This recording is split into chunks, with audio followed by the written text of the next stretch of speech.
కిసాన్ వాణి వ్యవసాయదారుల కార్యక్రమం. ఈ కార్యక్రమ ప్రాయోజకులు కేంద్ర వ్యవసాయ మంత్రిత్వ శాఖ, భారత ప్రభుత్వం.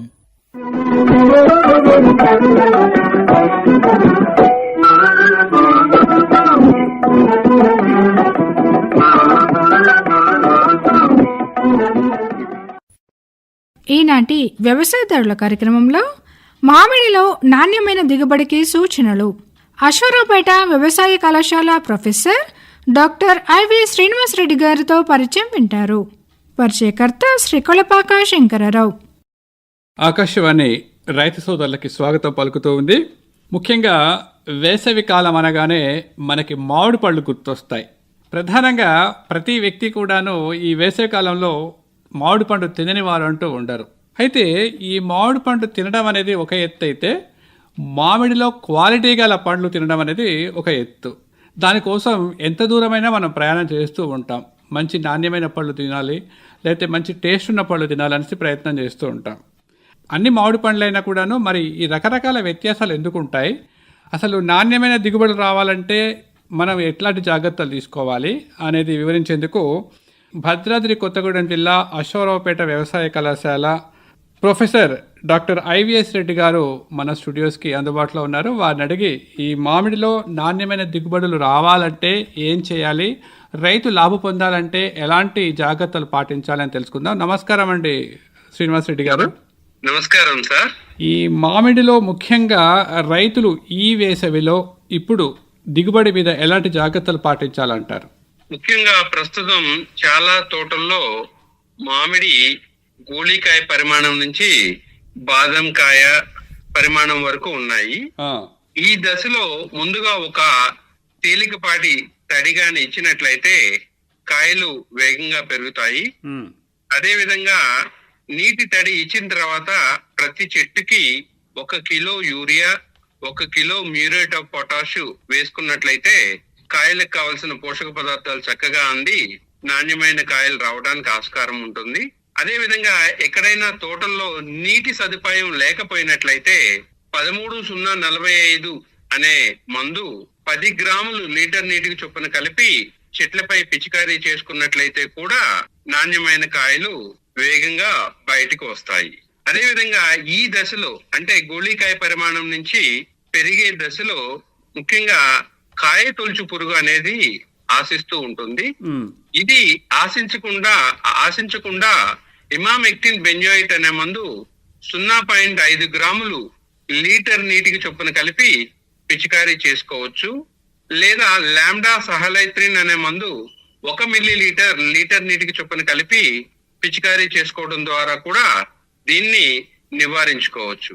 అదే విధంగా కొన్ని పులుపు రకాల్లో మనకి టెంక పురుగు అనేది కూడా ఆశిస్తూ ఉంటుంది. ముఖ్యంగా ఈ దశలో ఆశించిన టెంక పురుగు చిన్నగా సొరంగం చేసుకొని కాయ లోపలికి ప్రవేశించి లోపల ఉన్న టెంకలోకి వెళ్ళి టెంకలో ఉన్న జీడిని తింటుందన్నమాట. సో ఇలాంటి పురుగు కూడా రాకుండా ఉండడానికి మనం ఇంతకు ముందు చెప్పుకున్న ఇమామెక్టిన్ బెంజోయిట్ మందు 0.5 గ్రాములు లీటర్ నీటికి చొప్పున కలిపి ఈ దశలో పిచికారీ చేసుకుంటే మనం 2 పురుగుల్ని, టెంక పురుగుని, కాయ తొలుచు పురుగుని నివారించుకోవచ్చు. డాక్టర్ గారు, ఇక్కడ ముఖ్యంగా మనం కాయ తొలుచు పురుగు, పెంకు పురుగు అన్నాము. అయితే ఇవి సంక్రమించిన తర్వాత తీసుకోవాల్సిన జాగ్రత్తలు అంటారా, రాకుండా జాగ్రత్త పడ్డామంటారా? రాకుండానే, అంటే ఈ గోళీకాయ పరిమాణం దశలోనే అవి గుడ్లు పెట్టి ఆశిస్తూ ఉంటాయి. కాబట్టి ముందు జాగ్రత్తగా ఒకసారి ఈ మందు పిచికారీ చేసుకున్నట్లయితే ఆ 2 ఆశించకుండా నివారించుకోవచ్చు. చాలా మంది రైతుల ఆశ ఏంటంటే కాయ పరిమాణం బాగా రావాలి, అది ఫలసాయంగా ఉండాలి అని చూస్తూ ఉంటారు. దీనికి ఆ నోట ఈ నోట వింటాము, చాలా రకాల కెమికల్స్ వాడతారు, చెట్లకి ఇంజెక్షన్ వేస్తారు, గుళిక మందులు వేస్తారంటే ఇది ఎంతవరకు వాస్తవం? మనం ఫలసాయం మంచిగా తీసుకోవాలంటే ఏం జాగ్రత్తలు తీసుకోవాలి? ముఖ్యంగా మనకున్న ఒక ప్రధాన సమస్య ఏంటంటే ఈ కాయ దశలో, అంటే కాయ దశలో పిందె రాలటం అనేది ఉంటూ ఉంటుంది. మనకు 1000 పిందెలు ఉంటే అందులో 15, 20 లేదా 100, 200 పిందెలు కూడా రాలిపోతూ ఉంటాయి. అలా పిందె రాలకుండా ఉండటానికి ప్లానోఫిక్స్ అనే మందు ఉంటుంది.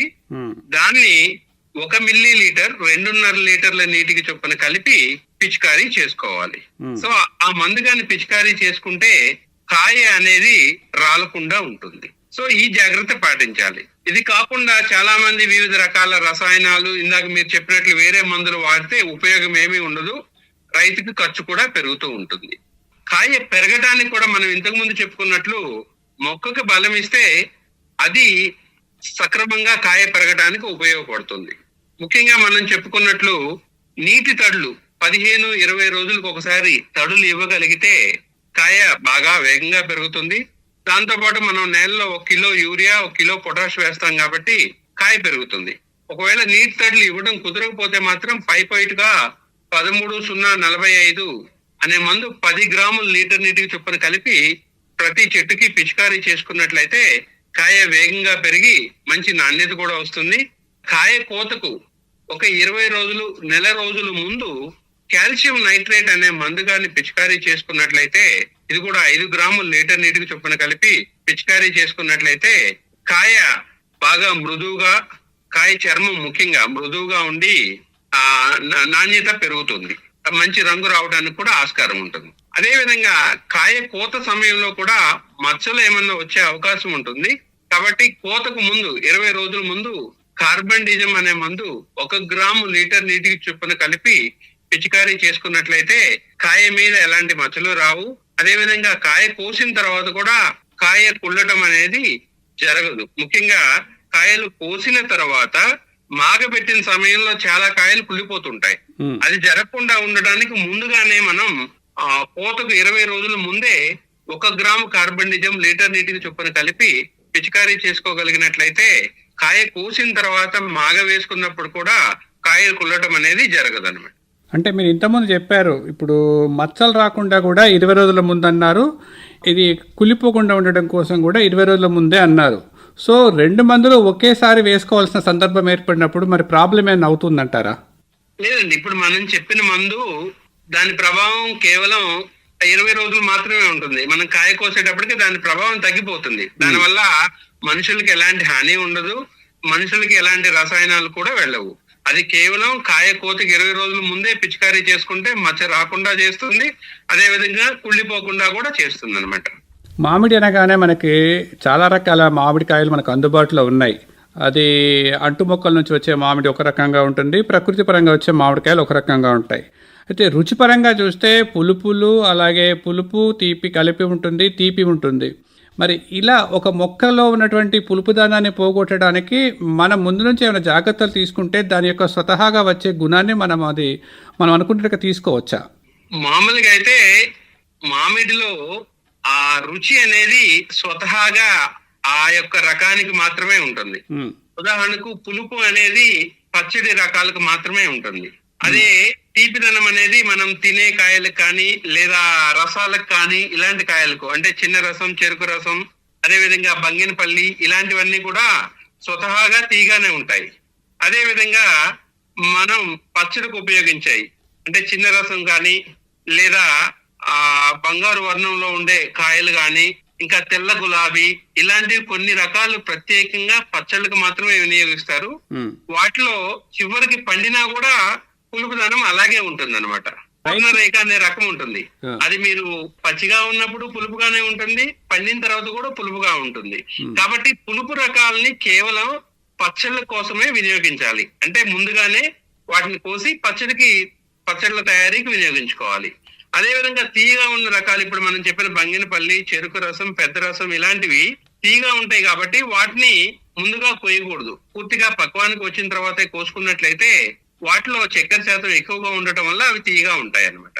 రెండేంటంటే కాయ కొయ్యాల్సిన దశలో కాకుండా ముందుగానే కోస్తే వాటి రుచి తీయగా ఉండదు. కాబట్టి పూర్తిగా పక్వానికి వచ్చిన తర్వాత మాత్రమే మామిడికాయలు కోసుకున్నట్లయితే వాటి తీపిని మనం ఆస్వాదించవచ్చు. అంటే రకాన్ని బట్టి కోత సమయం అనేది మనం నిర్ధారించుకోవాలంటారా? మనకి ప్రతి చెట్టుకి ఒక లక్షణం ఉంటుంది. ఏంటంటే ఆ చెట్టు కాయలు తయారైనవి అంటే మనకి ఆటోమేటిక్ గా 1-2 కాయలు పండి కింద రాలి పడిపోతూ ఉంటాయి. సో ఇది రైతులకి మంచి మొండి గుర్తు అనమాట. ఆ చెట్టు నుంచి 1-2 కాయలు బాగా పండి రాలిపోతే దాని అర్థం ఏంటంటే ఆ చెట్టు కాయలన్నీ తయారైనవి, కోసుకోమని అర్థం అనమాట. ఇవి కాకుండా ఏంటంటే మనం ఒక 2 కాయలు కోసి నీళ్ల బకెట్ లో వేసినట్లయితే కాయలు మునిగితేనేమో తయారైనట్లు లెక్క, తేలితేనేమో ఇంకా తయారవ్వలేదని లెక్క అనమాట. ఇది ఒక సింపుల్ టెక్నిక్. సింపుల్ టెక్నిక్ రైతులకి. ఇంకంటే మామూలుగా అయితే ఆ పరిశోధన వాళ్ళు ఏం చేస్తుంటారంటే TSS అంటే అందులో ఎంత పంచదార శాతం ఉందనేది చూసి దాన్ని కోస్తుంటారు. కానీ రైతుకైతే మాత్రం ఈ 2 పద్ధతులు చాలా సులభంగా ఉంటాయి. వాటిని బట్టి కాయ పక్వానికి వచ్చిందో రాలేదో చూసి ఆ సమయంలో కాయలు కోసుకున్నట్లయితే మంచి నాణ్యత పొందవచ్చు. సహజ సిద్ధంగా కాయలు కోసిన తర్వాత ఎన్ని రోజుల్లో అవి పండుతాయంటారు? మనం పూర్తిగా పక్వానికి అంటే చెట్టు మీద పక్వానికి వచ్చిన తర్వాత కోసినట్లయితే 4-5 రోజులకి ఆ కాయలు పక్వానికి వస్తుంటాయి. అంటే న్యాచురల్ గా రంగు మారి అవి తినడానికి అనువుగా మారుతాయి. రైతులు ముఖ్యంగా గమనించాల్సింది కోత సమయంలో ఎలాంటి జాగ్రత్తలు తీసుకోవాలి? ముఖ్యంగా కాయలు కోసేటప్పుడు పక్వం వచ్చిందా రాలేదా గుర్తుపెట్టుకోవాలి. పక్వానికి వచ్చిన కాయలు కోసేటప్పుడు చెట్టు మీద కోసిన కాయల్ని కిందకి విసిరేయకూడదు. వల ఉన్న గెడలు ఉపయోగించి కాయలను కోసి నెమ్మదిగా నేల మీద లేదా ఒక పట్టా పెట్టి దాని మీద కాయలను పెట్టుకోవాలి. కాయ కోసేటప్పుడు 2-3 సెంటీమీటర్లు కాడ ఉండేటట్లు కత్తిరించుకోవాలి. దానివల్ల సొన డైరెక్ట్ గా కాయ మీద పడకుండా ఉంటుంది. ఎందుకంటే మామిడికాయలు కోసేటప్పుడు కాయ కోసిన వెంటనే సొన కారుతుంది. ఆ సొన కాయ మీద పడితే అది మళ్ళా మచ్చగా మారిపోతుంది అనమాట. సో పడకుండా 2-3 సెంటీమీటర్లు పొడవున్న కాడతో కోసి వాటిని నెమ్మదిగా నేల మీద పెట్టుకొని ఆ తర్వాత ఆ కాడను తుంచేయాలి. ఒక పావు గంట అరగంట తర్వాత అప్పుడు సొన అనేది కాయ మీద పడదు. దానివల్ల కాయ మచ్చ అనేది ఉండదు, మంచి ధర కూడా పలుకుతుంది. అదే విధంగా కాయలు కోసిన తర్వాత ఎండలో పెట్టరాదు, నీడలో పెట్టుకోవాలి.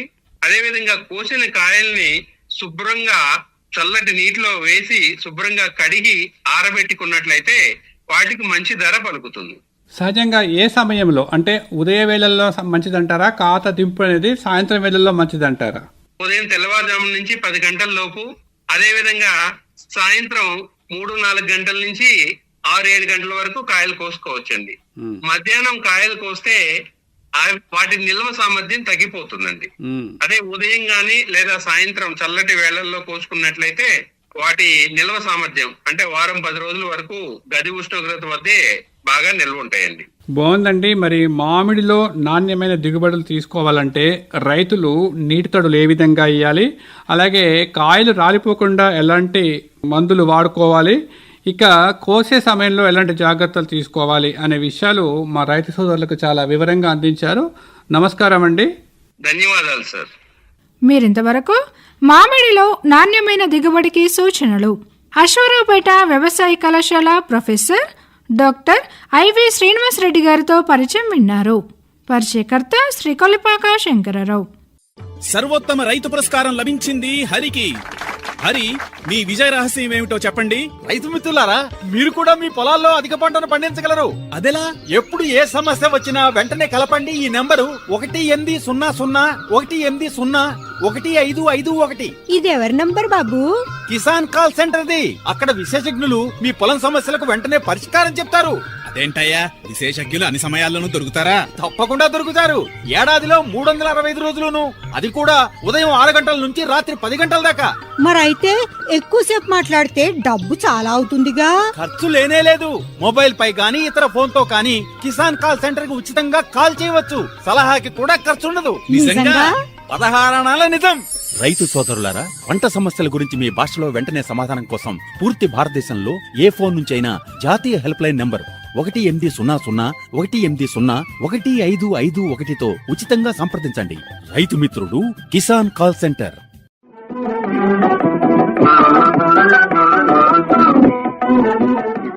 కిసాన్ వాణి వ్యవసాయదారుల కార్యక్రమం ఇంతటితో సమాప్తం. ఈ కార్యక్రమ ప్రాయోజకులు కేంద్ర వ్యవసాయ మంత్రిత్వ శాఖ, భారత ప్రభుత్వం.